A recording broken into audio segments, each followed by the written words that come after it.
There is a somewhat overused saying that the candle that burns twice as bright burns half as long. You may have heard some variant on that particular idea, but in this case it proved to be literally true.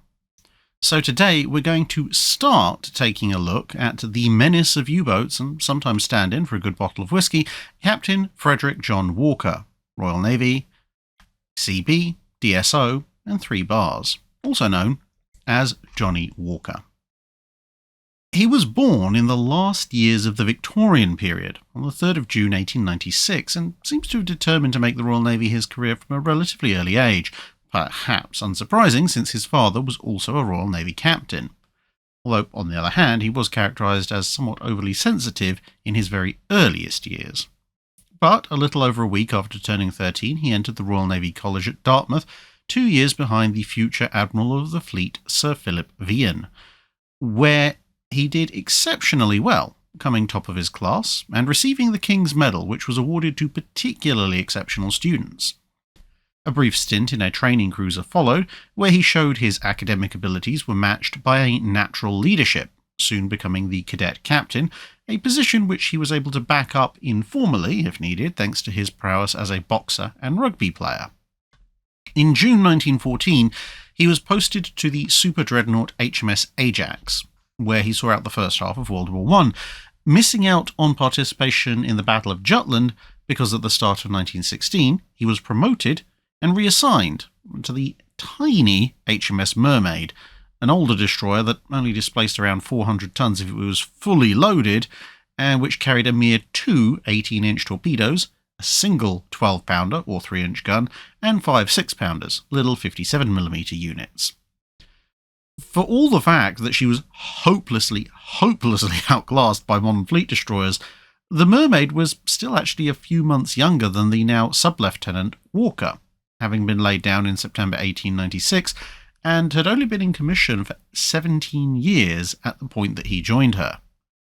In fact, his reassignment, and thus missing the greatest battleship clash of the steam and steel era, was because, once again, he'd maxed out his exam scores, and, having received his promotion, he'd been moved to the next available position, in part because the taxing work aboard destroyers called for the small crew to be made up of the best and brightest. The larger crews of the battleships could carry a few slightly less capable men amongst them, but also because he was becoming known for devising solutions to problems, which was good, but then defending those solutions, regardless of what anyone else thought, about as strongly as the men of the 24th Regiment of Foot had defended Rorke's Drift, which on a large ship with many more senior and perhaps less gifted officers was somewhat dangerous for one's future prospects. Conversely, as even a lowly sub-lieutenant, he was much higher up the pecking order on a destroyer, and therefore there would be fewer toes to step on, and with the flexibility that came aboard most such ships, he might even see some of his ideas actually implemented. By quick way of comparison to see how quickly technology was advancing back then, the Virginia-class nuclear attack submarine USS North Carolina and the Astute-class submarine HMS Ambush, both which are still considered very much frontline vessels at the time of this video's release, are of approximately the same age now as Mermaid was if you go from keel laying to early 2024. In any case, Mermaid's role was to be an anti-submarine screen and patrol vessel for operations off or near the Belgian coast, and as such she was based down in Dover. This was also the time period in which Johnnie Walker first met the love of his life, albeit by somewhat convoluted methods. Whilst aboard Ajax, Walker knew another midshipman named Guy Lawrence, who would himself go on to reach the rank of commander and, by strange turn of fate, become the father to the man who would later become Vice Admiral Sir Timothy Lawrence, second and current husband to Her Royal Highness Princess Anne the Princess Royal. But coming back to World War I, Lawrence had a sister, Melissa, and in spring 1915 she'd been knitting some mittens for her brother, because of course it's a bit cold out in the North Sea, when her cousin, Jessica Eileen Ryder Stobart, but known to most as Eileen, was sitting with her knitting some socks, but Eileen didn't have anyone to send them to. During conversation, she remembered Walker, whom Guy had mentioned and who she had seen at a dance. Walker seemed to take the gesture to heart, and he began a correspondence. When he'd been reassigned to Mermaid, he paused his journey south in London, and the two met for the first time. Over the course of the next few periods of leave, Johnnie and Eileen became secretly engaged. The secrecy was needed because her father thought that she was too young to marry, and Walker was too junior in rank and therefore pay to be a suitable husband. The next year, he was reassigned once again to the R-class destroyer HMS Sarpedon, a vessel 2.5 times Mermaid's displacement and more than twice as heavily armed. Only completed in September 1916, her assignment as part of 11th Destroyer Flotilla was to screen the Grand Fleet in times of battle and exercise, but until either of those events arrived, she was mostly occupied running anti-submarine convoy escort to and from Norway. And thus, between Mermaid and Sarpedon, Walker spent the second half of the First World War taking his first steps into the world of a man who acknowledged that submarines existed and moved under the surface, and would very much like to ensure that they remained there permanently. Although very happy aboard Sarpedon, his star was rising quickly, and a lieutenant stripe meant that on the one hand he was now considered respectable enough that Eileen's father granted his permission for them to marry, but on the other hand it also meant the Navy moved him along, this time to the battleship Valiant. But the life of a battleship officer didn't really suit the newly married Walker, as we've already seen with Ajax, and so in 1921, after trying to get back to destroyers several times, he settled for the next best thing, volunteering for the newly formed HMS Osprey, a specialist anti-submarine warfare training establishment which was built in Portland. This meant that he had a single location to base his family from, which now included a son, and there was a small additional specialist's pay supplement, which was quite good, and a general career direction was now more in the vein of the small ships that he really adored. However, Walker was of the opinion that the Navy was for the destruction of the King's enemies, not for the wearing out of dance floors, and he found the peacetime social demands of a naval career rather annoying. Although he'd managed to reach the rank of lieutenant commander by 1925, he also had a second son and his first daughter to think about, and he began to consider that he might be better off in civilian life, where he could make more money. Eileen, though, recognised that her husband would be far happier in the Navy than answering to middle management in some office, and persuaded him to stay. Walker therefore burned off his excess energy and frustration in a variety of sports. Someone at the Admiralty, however, must have had a twisted sense of humour when it came to Walker, because partway through 1925 they decided to send one of their budding anti-submarine warfare specialists back to sea in battleships. The next 6 years would see Walker serve on Revenge, Nelson, and Queen Elizabeth, ostensibly as fleet anti-submarine officer, although apart from emulating Dreadnought and ramming a submarine that surfaced a bit too close, what exactly he was supposed to be doing there was anyone's guess, battleships notoriously not being the world's best anti-submarine warfare platforms. He did periodically appeal to try and get back to destroyers, unsuccessfully, before then realising that after a series of early promotions, thanks to his merits, he was now almost all the way through the window for promotion to commander, but he had received no such promotion. Such was the fate of an officer who wanted to be in what was seen at the time as a somewhat backwater branch. An appeal up the chain of command in the Mediterranean Fleet worked, though, and although he was a little old for the rank at 37, he was still granted the rank of commander and command of the destroyer Shikari. For Walker, this was a dream come true. Shikari was the mothership for the remote-controlled target ship and former battleship HMS Centurion, when fleet exercises required a gunnery target that moved, and as such, Shikari was packed to the gunnels with all sorts of fancy high-tech gear, including the latest iteration of ASDIC, which we would now call sonar, and various other experimental anti-submarine devices, which he then got to play with whenever the fleet wasn't at gunnery drill. As Shikari had been fitted from the start for her remote control role, she carried no surface armament except for torpedo tubes to make up for the weight of all the control equipment, and that made it even easier for Walker to justify spending most of the ship's operational time poking at various submarines. This happy state of affairs would unfortunately only last 6 months, as whoever had sent him off for half a decade plus on battleships now decided that clearly the best thing for an anti-submarine warfare officer was to be sent off to command the sloop HMS Falmouth all the way over at the China station. Now, a newly built sloop might sound like a good idea, but Falmouth had been assigned as a dispatch vessel for the admiral of the China station, essentially a glorified and slightly more heavily armed yacht, which would go places that the flagship could not. This set in train a series of events that almost completely derailed his career. Having spent the interwar years becoming supremely confident in his skills and abilities in his chosen field, having him play chauffeur to senior officers inevitably led to a series of arguments which resulted in adverse write-ups from those same superiors. 2 years of service overseas ended with being sent back to the Valiant, now as her second in command, but this led to an even bigger clash. He managed Valiant fairly well, but her captain wanted the ship to be the best in the fleet. That would help his own promotion chances. And the two men had very different ideas on how to actually accomplish this. The crew often hearing sharp words being exchanged through the bulkheads between the two officers, and with so much energy going into conflict, the ship's crew generally remained merely adequate. And thus in 1937 he left Valiant, but not with a promotion to captain. Rather, he was given a sideways transfer back to the anti-submarine school, now in charge of research, development and testing of experimental anti-submarine warfare techniques and technologies.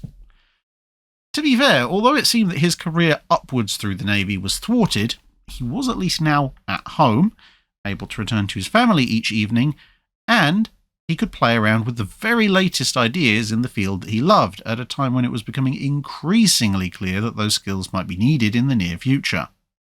As such, the commander's rank still on his sleeves was little bother for him at the time. A fourth child, another boy, arrived in March 1939, and Walker was becoming increasingly insistent that in the upcoming war, which he could see on the near horizon, the U-boat menace would be critical, and he pressed the commanding officer of the school to impress this fact on the Admiralty. It's not known exactly what effect these efforts actually had in the upper echelons of the Navy, but soon thereafter war broke out, and Walker, who was now a passed-over commander who in peacetime would soon have been retired out of the service, found himself appointed instead to the staff of Admiral Ramsay at Dover, placed in charge of the anti-submarine defences of the English Channel. He would have preferred to be on the literal front lines in a small ship, but this was about as good as it could get otherwise, at least as far as he was concerned. His eldest son, Timothy, broke off his training to become a priest to join the Royal Navy Volunteer Reserve, and his next youngest son, Nicholas, was already a cadet at Dartmouth. It seemed the Walker family was going to war, and they were going to be at sea. Despite having been caught somewhat on the hoof as they'd expected war to break out in 1942, not 1939, and thus finding themselves somewhat lacking in anti-submarine warfare escorts and the like, the Royal Navy really could not have picked a better man for the job of securing the Channel than Walker. The stakes, of course, were incredibly high.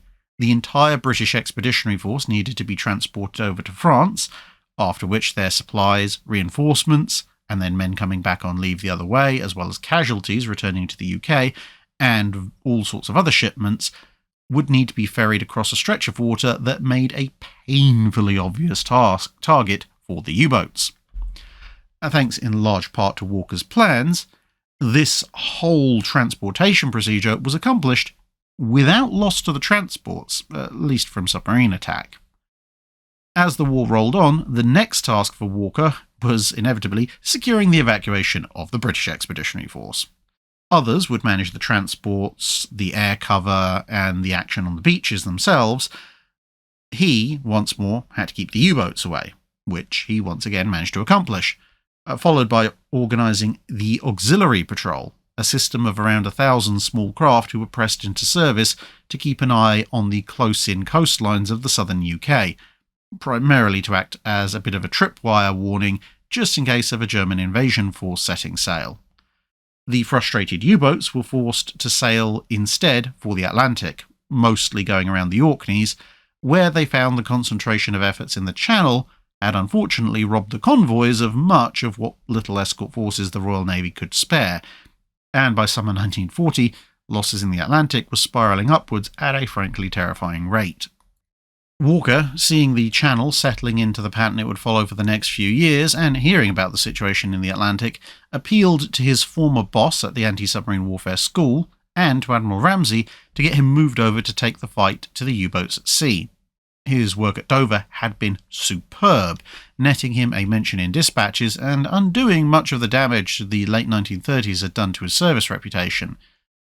But in late 1940 and early 1941, there were an awful lot of officers trying to get out to sea, and frankly not enough ships to put them all in. However, Captain George Creasy, his old boss in Portland, knew Admiral Sir Percy Noble, who'd supervised the relocation of Western Approach's command to Liverpool, and was still in charge there.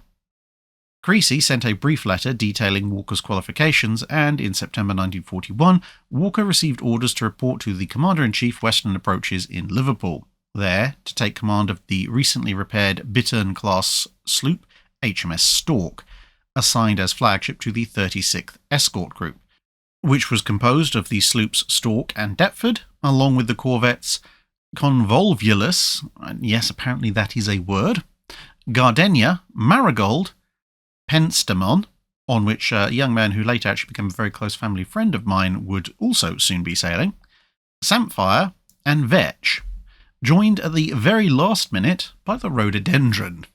You can guess these were all flower-class corvettes. Both of Walker's older sons were about to receive their first sea postings, and his daughter had informed him that the following year, when she finished school, she would be joining the Wrens, the Women's Royal Naval Service, as it was at the time. The 36th, freshly assembled, was now sent north to Scotland, for the most part, for a month of intensive training together. The experiences of the first couple of years of war had emphasised that an escort group that knew how to operate together did infinitely better than one that was thrown together from random ships at the very last minute. One Commodore Stevenson was in charge of this process, and he was merciless in his demands, knowing the sea and the Kriegsmarine would not be any less forgiving. The damage control crews had to learn where every valve, door, and pump was, and then they were tested blindfolded and in the dark so they could find them all. Gunnery crews were expected to maintain a rate of 1 round every 5 seconds from the 4-inch deck guns, with all the other ship's guns going off all around them. Boat crews were timed in how fast they could get a towing line over to another ship in high seas, in storms, and at night. Random actual as well as simulated failures occurred and were not allowed as excuses for failing an exercise. One sailor recorded the whole experience thus, this being a typical day. "Stand by to ram. Where's the officer of the watch's Kai? Roll on my 12. Fire in the transmitting station. Fire number 1 thrower, set to shallow. Torpedo to starboard. Lower the port seaboat. Rig scrambling nets. Clear the lower deck. Hoist the starboard whaler. Wire round the port screw. Ship not answering her helm. Head paying off to starboard. Streamer fog buoy. Echo sounding broken down. Take a sounding with a lead line and report the nature of the bottom. Depth charge adrift on the deck, starboard side aft. Doctor required for an emergency operation in another ship. Rum jars broached by a near miss. What's your first action?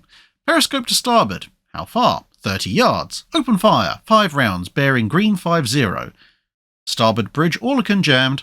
Up spirits, belay that last pipe. Action stations, away boarding party. Carry out Operation Haggis. Man the side, captain's coming on board. More to twin anchors in position X. There's somebody there already. Motorboat's gone adrift. Away U-boat boarding party. Recover that torpedo. Take a fix on that light. Fighting lights, move. What's the recognition signal? What side do I leave that boom defence vessel on?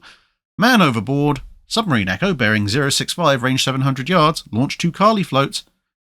B magazine's been flooded. No reply from the aft steering position. Officer of the watch, sir. I've just shot a prisoner by mistake. U-boat crews boarding over the quarterdeck.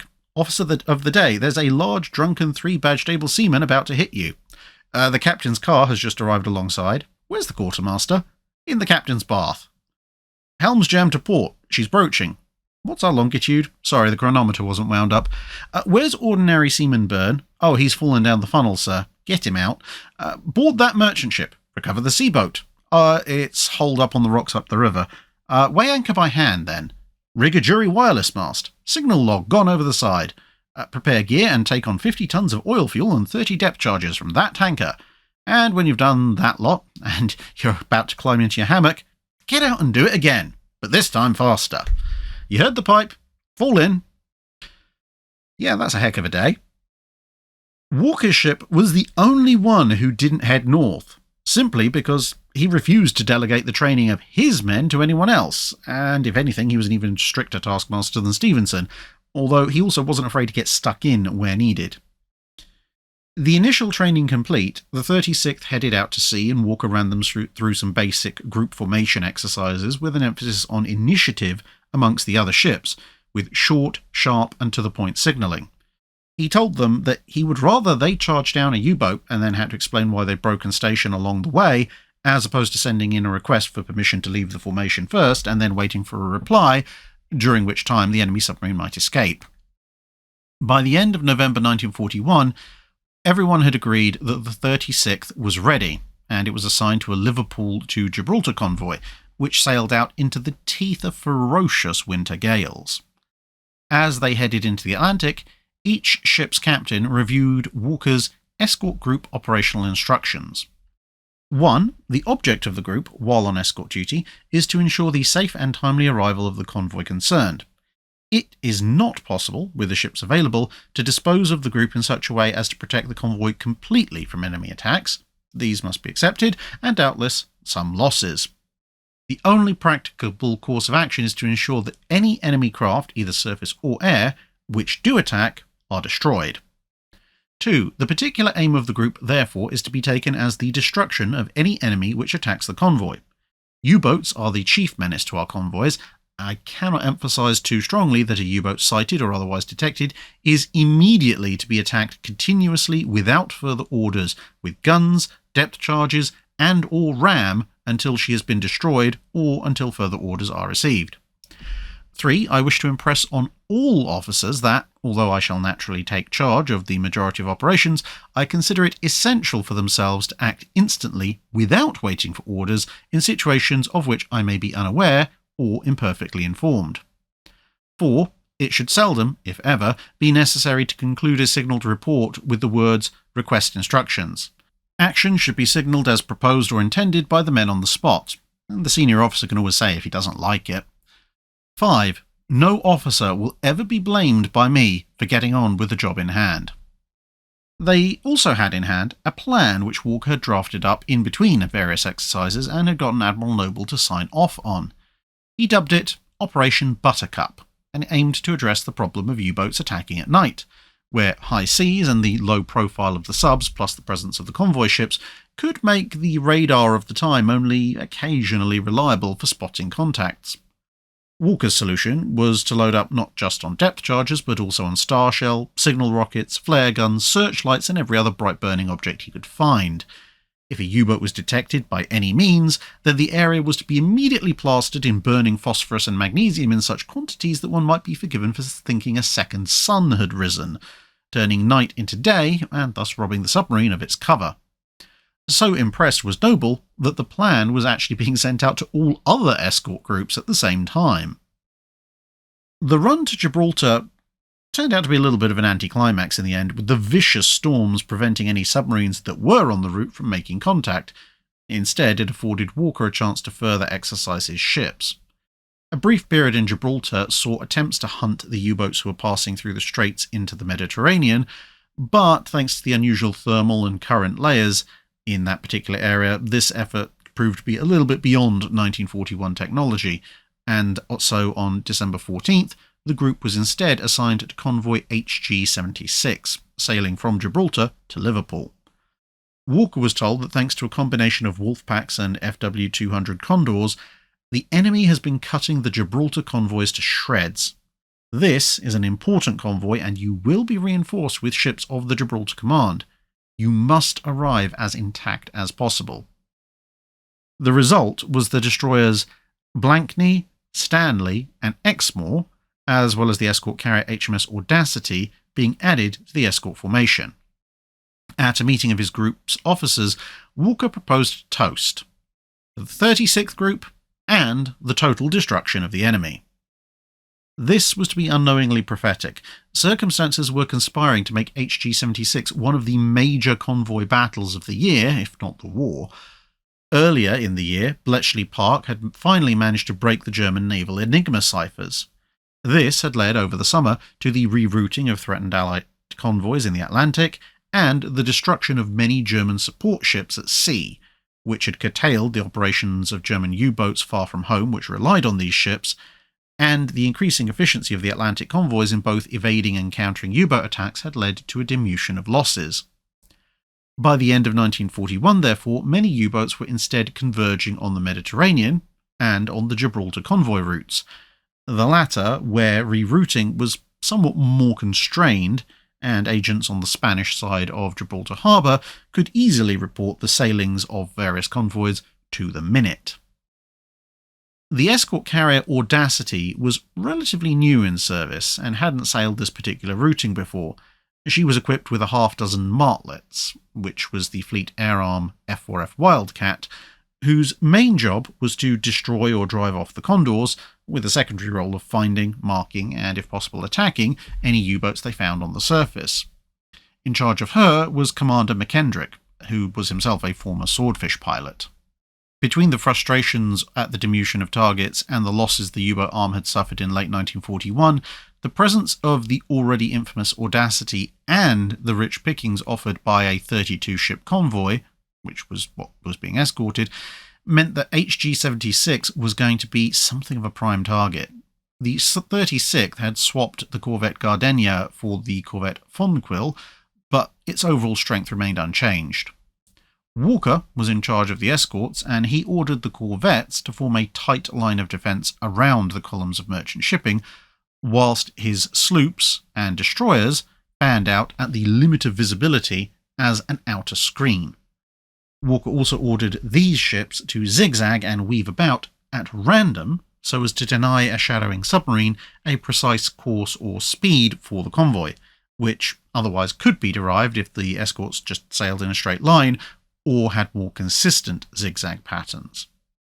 For the first 3 days, they would benefit from cover from aircraft based at Gibraltar, but after that they'd be on their own until they reached the cover of UK-based patrol bombers.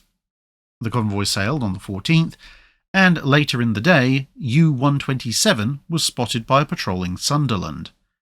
HMAS Nestor, which was operating nearby, was sent to investigate and managed to sink the U-boat the following day at 1100. U-127 had been heading to join the wolf pack that was awaiting the convoy, which was approaching through unusually calm seas. 7 enemy U-boats were waiting for them initially, and another 3 were on their way from the Bay of Biscay.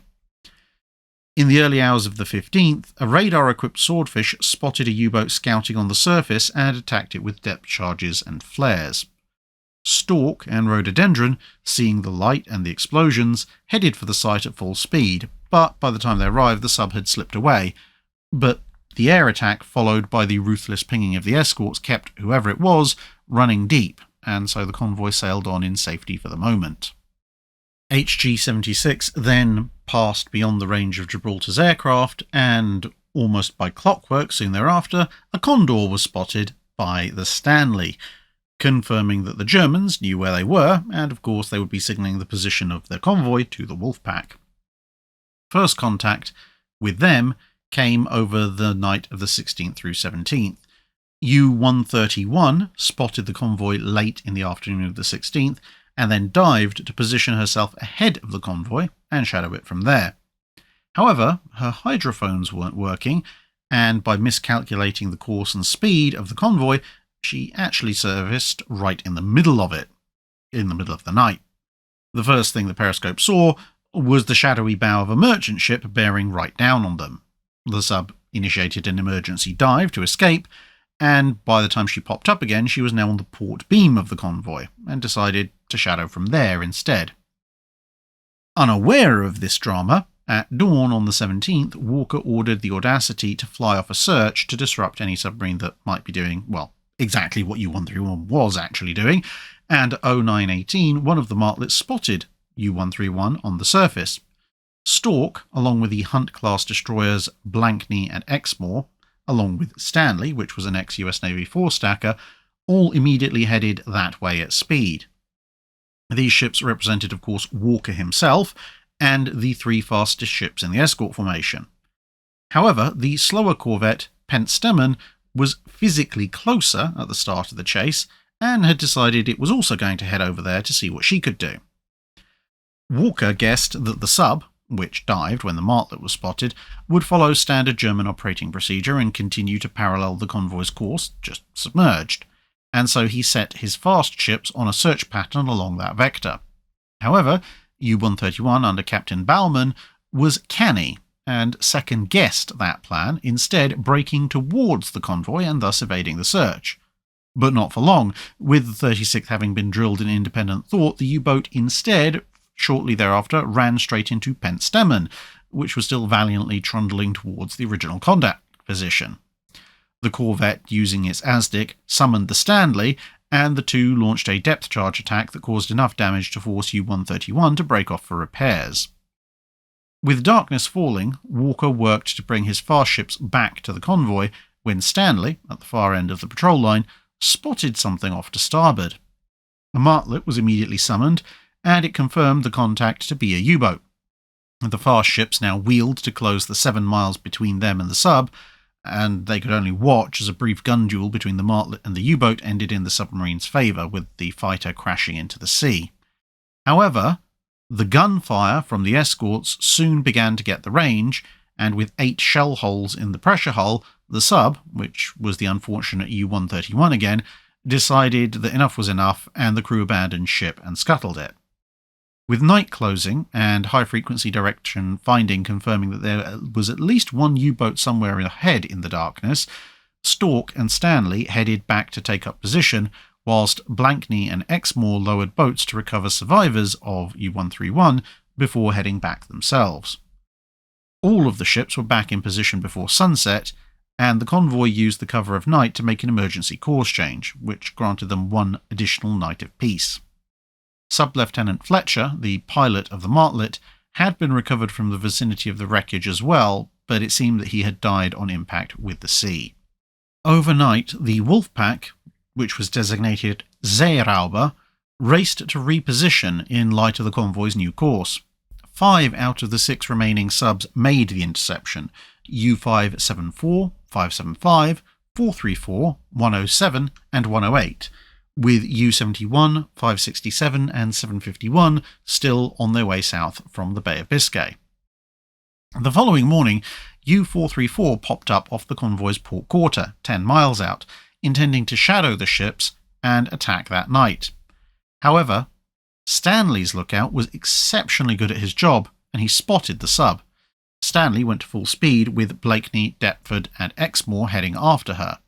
U-434 managed to dive before Stanley reached her, but the hunt was now on. Blakeney got an ASDIC contact and began a depth charge run. Stanley's ASDIC had decided to take the day off, but Blakeney took advantage of that, steering the destroyer in to a blind attack run that the U-boat equally couldn't anticipate because there was no ASDIC coming from Stanley to listen to, and then followed up with a run of her own, having seen which way the sub tried to evade once the explosions began. This last run was close enough that the shockwave cracked one of the torpedoes in the submarine's launch tubes. The resulting explosion, most likely the compressed air tanks and fuel cooking off as if the warhead had gone off it would have shattered the sub immediately, still inflicted fatal damage, and the damaged U-boat blew all its ballast tanks, making it to the surface and allowing the 42 surviving crew members of her 44-strong crew to escape into the sea. The other 2 had died in the torpedo room explosion. The flooding was rapid enough that the last man had barely gotten out of the conning tower before U-434 rolled over and sank for a final time. The score was now 2-0 to the escorts, 3 if you counted U-127 as part of the wider action. Condors were spotted on the horizon during the rescue efforts, but they were driven off by a pair of Martlets. But now the danger increased further. Exmoor and Blankney had been somewhat last-minute additions, and they'd sailed without full fuel loads. They now needed to break off and return to Gibraltar, which would deprive Walker of 40% of his fast ships. The two headed off with 93 German U-boat crew as prisoners. As light faded on the 18th, U-574 now surfaced to make her attempt. She'd been off the port beam of the convoy, but when it made a turn to the west, the submarine now found herself on the port bow, which was an excellent position from which to attack. But almost as soon as she popped to the surface, Pence Demon spotted her profile silhouetted against the setting sun. Convolvulus and Stanley rushed to reinforce the corvette, but this time the sub put up a bit more of a fight. The improbably named Convolvulus was just reaching the last known position of U-574 before the submarine had dived, when she picked up torpedoes in the water. U-574 had waited at periscope depth for the corvette to arrive. The corvette then went to full speed ahead and hard to port, and the torpedoes missed astern by less than 20 feet. But, using the attack as a distraction, Captain Gentelbach took his submarine down as deep as it would go and just hovered there, motionless. With no sounds of a moving sub, and indeed no mobile sonar contact, the escorts hunted for around 2 hours before breaking off and heading back to the convoy. U-574 listened to the sound of fading screws on her hydrophones, and then popped back up to the surface again and began following them, which was of course the easiest way of relocating the convoy. Time ticked over. The convoy turned to the north, and with Stanley on the aft port quarter and Stork on the aft starboard quarter of the main body, just after 0400, Stanley reported a submarine had been spotted. Action stations were sounded, and in accordance with instructions, lights and flares began to head skyward. But a much larger ball of flame and then a deep boom lit the night. Stanley had been hit by torpedoes from U-574, which had been stalking back up under the cover of darkness. She exploded with barely more than 24 survivors.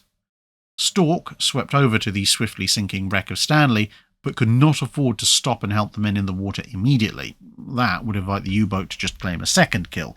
Instead, Stork took on the style of an Avenger. A set of shallow depth charges were dropped, and the ship swung back around, her expert ASDIC operators picking out the echo of the sub, trying to use the cover of the explosions to evade. Another pattern of depth charges was thrown out over the anticipated course, and they were soon rewarded by the sound of blowing tanks. Stork wheeled back again, and U-574 popped up to the surface about 200 yards ahead. Walker's report described the situation. As I went in to ram, he ran away from me and turned to port. I followed, and was surprised to find later, by the plot, that I had turned 3 complete circles, with the U-boat turning continuously to port just inside Stork's turning circle at only 2 or 3 knots slower than me. I kept her illuminated with Snowflake, and fired at him with the 4-inch guns until they could no longer be sufficiently depressed. After this, the guns' crews were reduced to fist-shaking and roaring curses at an enemy who several times seemed to be a matter of feet away rather than yards. After 11 minutes of this ring around the rosy, Stork managed to tighten her turning circle just enough to ram the U-boat on its starboard quarter, and then roll over it. The sub sank out of sight as the air rushed out of its ballast tanks, and Stork left a trail of depth charges behind it for good measure.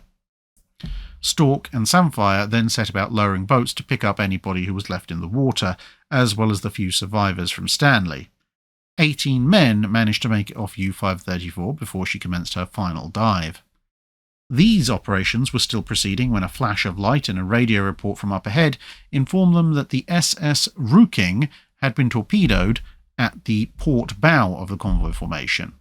A 4th U-boat, the 3rd in close proximity to the convoy, had been sunk, but the Germans had claimed the fastest escort ship and a small merchant vessel of just over 2,800 tons, the latter falling victim to U-108. All aboard the Rooking would survive, though. The ship took most of the day to sink, and in the course of the following day 2 Condors were shot down, and others were driven off by Audacity's remaining fighters. However, the situation was getting grimmer by the second. Signals from Blankney indicated her prisoners had revealed the existence of the 3 reinforcing submarines, and with the damaged stalk from the ramming having cost her Azdic dome and something of a bent bow, together with the loss of Stanley, Walker's only remaining ship capable of hunting contacts a little bit further away from the convoy was Deptford. Deptford was only just faster than a Flower class. This limited his ability to respond to U-boat sightings from the Martlets, which had spotted multiple contacts ahead and to port. The convoy thus altered course from north-northwest to north-northeast after dark, since the balance of submarine sightings were to the port side. This brought them another peaceful night, except for a brief bit of excitement when somebody thought the returning Deptford was actually a U-boat and opened fire, luckily without any result before fire was checked. The Wolfpack wasn't done with them yet, though. At 0900 on the 21st, the following day, a patrolling Martlet spotted a pair of submarines tracking the convoy from astern. One of them seemed to be damaged, but when further fighters were sent out, they disappeared. Of course, with only Deptford on hand as a ship capable of more than 16 knots, Walker couldn't send anyone to investigate. Even Deptford would take a long time to make up the distance to get back to the main formation, and that time would leave the ships without what passed for rapid response for the attacks that were due to come ahead of them. Or could he risk it? The Wolfpack by this point had to be somewhat depleted, and if two of its remaining boats were astern, then maybe the corvettes ahead could hold the line against the one or two that should be left. But then again, given what had happened to Stanley and what had almost happened to Convolvulus against a single submarine, sending Deptford back against two subs on her own might well consign her to a watery grave as well. Walker decided he was going to go all in. Deptford, Penstemon, Vetch, and Samphire were all ordered to fall back and try to hunt down the two U-boats, with the sole caveat that they'd need to work their way back to the convoy before nightfall. The convoy was approaching the edge of UK-based air cover, but there were no Liberators or Sunderlands immediately available to come out and meet them, so shortly before noon the quartet of hunters were ordered to forge their slow way back to the rest of the ships. Deciding that deceptive courses were possibly unlikely to be worthwhile due to the narrowing options as they neared the UK, and the ring of subs that seemed to be surrounding them, Walker ordered the convoy instead to proceed straight towards the UK, which would shorten the time before Hudsons, Wellingtons and other shorter range and more numerous coastal command aircraft might be able to assist them.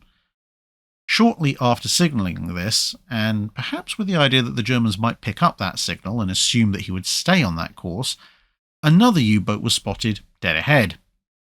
Walker then hatched a plan. At dusk, Deptford, which was now at the lead of the convoy, would engage in a fake battle with a U-boat.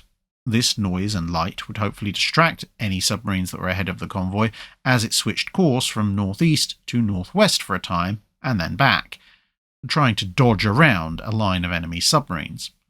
Unfortunately, one of the merchant ships didn't get the fake battle part of the memo and gamely tried to light up the sky to help out Deptford, whereupon every other ship did the same, thus revealing themselves to anyone who had a working pair of eyes. And just after 8:30 in the evening, the Germans punished this mistake with the torpedoing of the SS Anavor, an iron ore carrier, at the back of the convoy in the centre column. And then it got worse. The Audacity had pulled away for the night, zigzagging at speed whilst operating alone, since there was no escort ship capable of keeping up with her anymore. The flames of the Anavor lit up the night, and U-571 popped up at a periscope just in time to see the escort carrier passing between him and the convoy, silhouetted and at close range. 3 torpedoes later, and the valiant escort carrier slipped beneath the waves at 22:10. Penstemon was detached to pick up what survivors she could. Of the Audacity's complement, 72 men were lost, including her captain, but 328 was saved by the now rather overloaded corvette. 2 more U-boats showed up. Marigold moved to engage one that she'd seen on the surface to port, whilst Samphire and Deptford had an underwater contact to starboard. Now, at last, the escort got a chance to avenge their recent losses, the latter 2 managing to sink U-567, commanded by the expert Captain Engelbert Endras, who had so far claimed 22 ships of almost 120,000 gross registered tons, and had been a senior officer aboard U-47 when she sank HMS Royal Oak. However, at this point, almost a week of constant operations were beginning to get the better of the escort's crews, and fatigue was setting in. Deptford dropped astern for another contact, but when a few depth charges yielded little result, she had to make her best speed to get back on station. Doing so in the dark, she picked up a weak echo on radar dead ahead and decided that the strength meant this was probably a surfaced U-boat, and so she moved to ram. It was only at the very last minute she realised her mistake. The contact was in fact the Stork. And despite last-minute attempts to reverse and change course, the two ships collided. Deptford lost part of her bow, and Stork took a body blow that killed 5 German prisoners and flooded the rum storage compartment. As the two ships separated, Stork somehow proved to be seaworthy, if only just. If the ram had gone on another couple of inches, the portside prop shaft and the steering gear would have been damaged, and the ship probably would have been lost. Now, reduced to 10 knots, the escort leader, which was now pretty much half-wrecked, gamely stuck to her charges, which were proceeding at a stately 7.5 knots.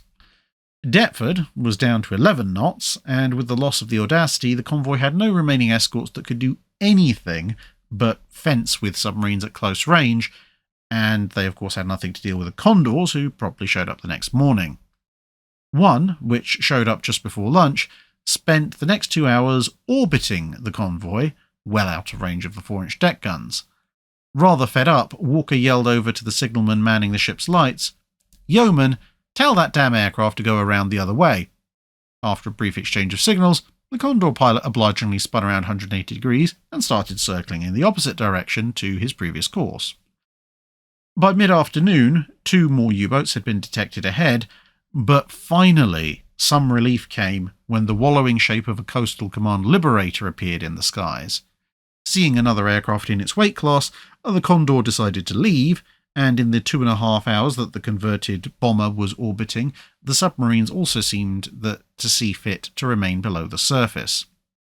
But as night fell, the Liberator had to head for home, and it seemed the diminished escort group was really in for it.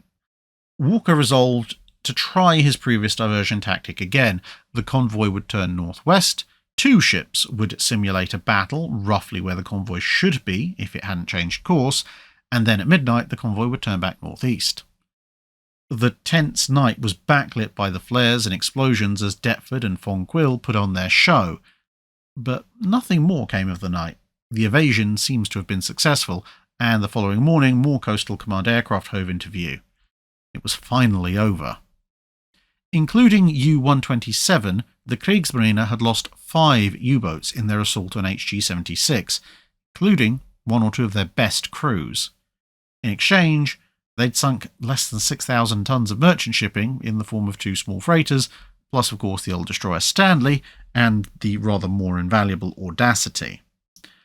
But that was still a 5-to-4 loss ratio, even just going by raw numbers, unsustainable for the Kriegsmarine, and although the loss of men, especially on Stanley, was grim reading for the Royal Navy, the simple fact was that 3 more escort carriers, Avenger, Biter and Dasher, were within months of commissioning into Royal Navy service, and still more were on the slipways both on this side of the Atlantic and over in the US, and dozens of escort destroyers and frigates, much better suited to high-speed anti-submarine warfare than poor old Stanley, were due to enter service in the next quarter alone.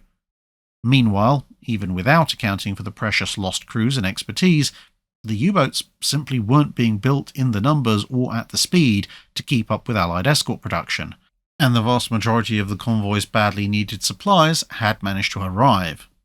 Stork and Deptford, of course, would need repairs. Once leave was over, Walker would temporarily be given the sloop Pelican and a Distinguished Service Order for his efforts.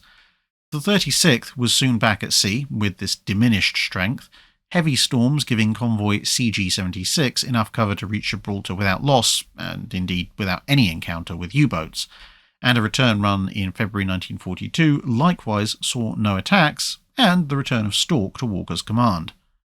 Of course, during the time HG-76 had been at sea, the US had been reeling from the Pearl Harbor attacks before gathering itself for war. Over in the Atlantic, this meant the diversion of U-boats again to the east coast, which had given the Gibraltar convoys some respite in early 1942. And so, on the 9th of April 1942, the 36th found itself escorting convoy HG-82, with somewhat reduced strength, just Stork in terms of sloops, and only 4 corvettes, Penstamen, Vetch, Gardenia, and Convolvulus. Unknown to them, it was now time for round 2. That's it for this video. Thanks for watching. If you have a comment or suggestion for a ship to review, let us know in the comments below. Don't forget to comment on the pinned post for dry dock questions.